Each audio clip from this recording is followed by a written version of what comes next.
అద్భుతంగా ఉన్నాయి.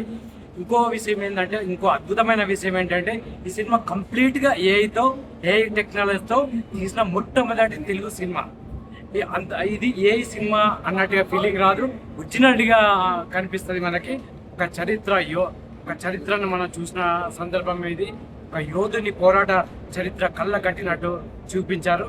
ఈ చిత్ర దర్శకునికి, నిర్మాతకి, అందరికీ అది శుభాకాంక్షలు తెలియజేస్తున్నా. ఈ సినిమా ప్రతి ఒక్కరు చూడాలి అని కోరుకుంటున్నాను. Thank you.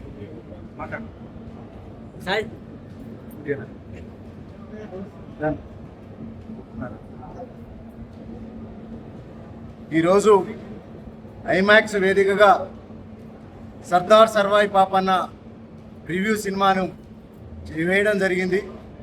ఆ సినిమా చూస్తుంటే నిజంగా కూడా ఒక యోధుడి మరణం ఇవాళ చూస్తుంటే కళ్ళెమ్మటి ఇలా నీళ్లు రక్తం కారుతున్నంత ఇదిగా ఉన్నది. ఆ చరిత్ర చూస్తున్నంతసేపు రోమాలు నిక్కబడిసి గోల్కొండ కిలా పైన సర్దార్ సర్వాయి పాపన్న ఒక బహుజన జెండాను ఎట్లా ఎగరవేసిండో ఒక ఏఐ టెక్నాలజీ ద్వారా ఇవాళ ఒక సినిమాను తీసి ఐమాక్స్ థియేటర్లో ప్రదర్శించడం జరిగింది. నిజంగా ఈ యొక్క చరిత్రను నిజంగా ఈ యొక్క బాలీవుడ్, హాలీవుడ్ రేంజ్లో తీయగల గొప్ప చరిత్ర ఇది. అలాంటి చరిత్ర ఒక బాహుబలి సినిమాని మించిన చరిత్ర. కానీ ఈ చరిత్ర కాలగర్భంలో కలిసిపోయింది. ఆ రోజు సర్దార్ సర్వాయి పాపన్న ఆ రోజు కొడితే గోల్కొండ కోటనే కొట్టాలని చెప్పి 12 మంది సైన్యంతో 12,000 మంది సైన్యాన్ని తయారు చేసి సాకలి సర్వన్న, మంగలి మాసన్న, కుమ్మరి గోవిందు, జక్కుల పెరుమాళ్ళు, పీర్ సాహెబ్ సాబ్ అనే యోధులను వెంటేసుకొని సామాన్య కుటుంబం నుంచి వచ్చిన, గీతా కార్మిక కుటుంబం నుంచి వచ్చిన సర్దార్ సర్వాయి పాపన్న బహుజన రాజ్యాధికారాన్ని గోల్కొండ కిలా పైన అలా ఏలడం జరిగింది. నిజంగా ప్రజల్లో ఒక నానుడి ఉంది, పుడితే రాజై పుట్టాలి లేదా గౌడై పుట్టాలని చెప్పి ఆనాటి నుంచి ఈనాటి వరకు చరిత్రలో ఒక నానుడి కూడా ఉన్నది.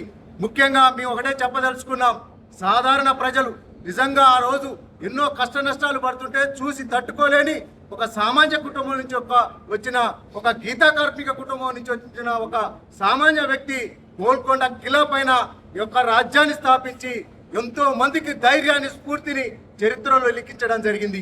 ఇలా మేము ఒకటే చెప్తున్నాం, ఇలాంటి గొప్ప సినిమాను ఒక ఏఐ టెక్నాలజీ ద్వారా తీసిన వెంకటేష్ గౌడ్ అన్న గారికి, వారి మిత్ర బృందానికి కూడా మేము బీసీ ఉద్యమ వేదిక ద్వారా అలాగే గౌడ సంఘాల ద్వారా వారికి ప్రత్యేక కృతజ్ఞతలు చెప్పదలుచుకున్నాం.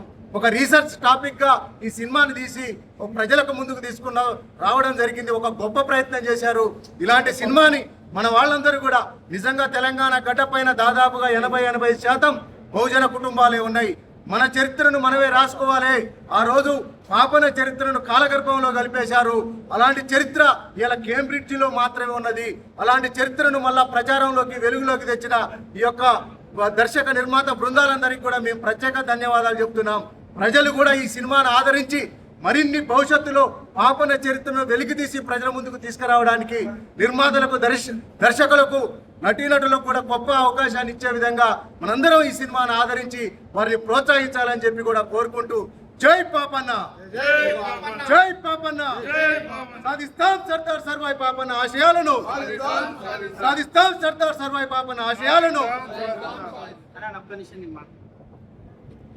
మాట్లాడచ్చు.